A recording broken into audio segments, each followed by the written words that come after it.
Hello everyone, welcome to Learn with Lisa. Myself Lisa. I have completed my MSc in the subject of physics.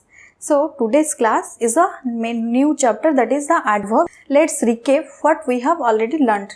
First we have learnt that is noun, then pronoun, then adjective, also verb. Then today we will be learn that is adverb, that is the new chapter, and also we will be learn that is clause. What is clause and different types of clause and adverb also. So let's get started. Adverb is a word that modifies the verb, adjective or modified in any sentence. Adverb is the word that modifies the verb, adverb and adjective in any sentences. Adverb is performed in the three action. That is the action, how is the action is prepared, how is the action is prepared, what is reason the action is prepared. Then second is where is the action is preferred, means which place the action is preferred. Then how often is the action is preferred related to the time.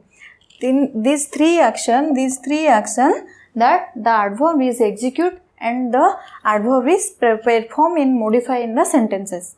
Let's take some example, we will be even clear.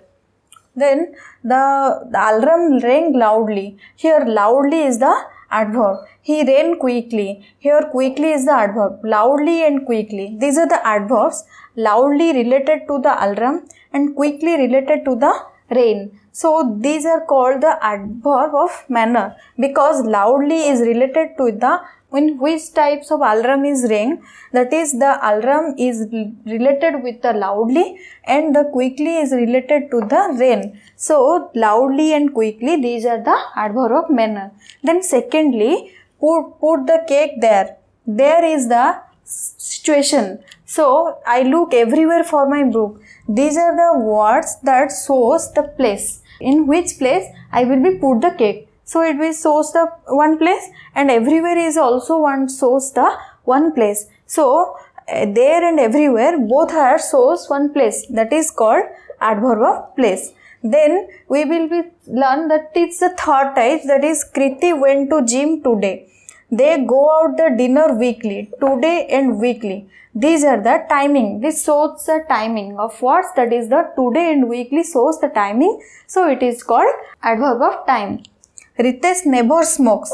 He is very happy today. Here is the never and very is two adverb, that is that shows the intensity of happiness. Here the he is very happy, it means how much he is happy, and thus it shows the intensity of happy. And Ritesh never smoke, it means it shows the characteristic of Ritesh, she never smokes. So never and very is the adverb, two adverb of frequency. These are called adverb of frequency. We will conclude that the adverb's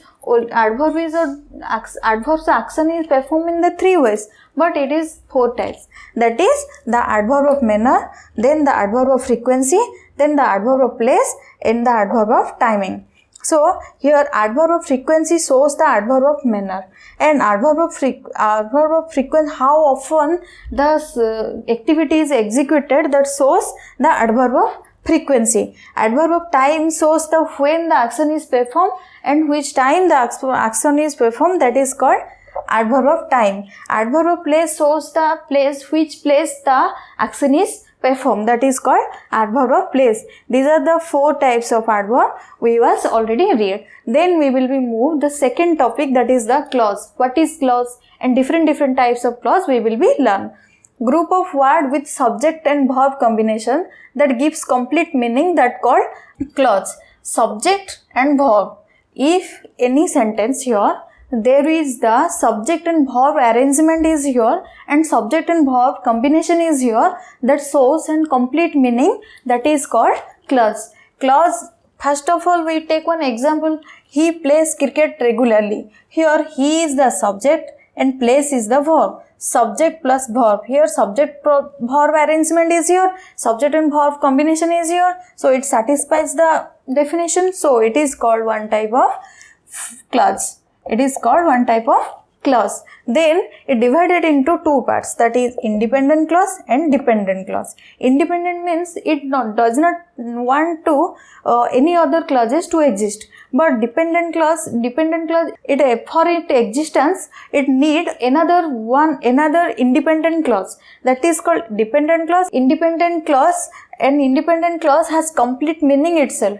It does not need any other clauses to exist. But dependent clause is the opposite of the independent clause, that is dependent clause has no complete meaning itself. It need another independent clause to existence itself. So let's take one example. You may sit. You and sit. You is the subject and sit is the verb. Here subject and verb arrangement is here. And another example of dependent clause we will take. You like wherever you like, it is called subject and verb arrangement is here. So it is called the one type of clause, but it is not a independent clause. So if we will be add you may sit is the dependent clause, and here the where you like it is the independent clause. Dependent clause and independent clause, when we together combine each other, that is shows one complete meaning, that is called the dependent clause. It means dependent clause need one independent clause to complete itself. So we add you may sit. So wherever you like you may sit, it shows one complete meaning, that is called the dependent clause. It is independent clause and dependent clause, both are the different, that is in case of independent clause it doesn't need any other clause to complete the meaning itself, but dependent clause need another independent clause to complete the sentence or complete the meaning. So it all about the clause, and we was already learned that is the adverb. Let's revise one time. Adverb is the word that modifies the adjective and verb, and it is performed and its action perform in the three ways, that is how is the action is preferred, where is the action is preferred, and how often is the action is preferred. These are the three key action, that is the action is preferred in the case of adverb. Then we was learning that there are four types of adverb, that is adverb of manner, adverb of place, adverb of frequency, and adverb of time. Then we was learning that is what is the clause, that is clause is one word, that is the subject and verb combination is here, and subject verb combination shows one complete meaning, that is called the clause. And that clause is divided into two parts, that is the dependent clause and independent clause. It's all about the clause and adverb. Next class we will be read about preposition, that is the another new chapter. If you doesn't watch our any videos before, so please I would highly recommended you to see all this video, that will be helpful for you. If you have any doubt about these classes and all before classes, so please comment below. Thank you.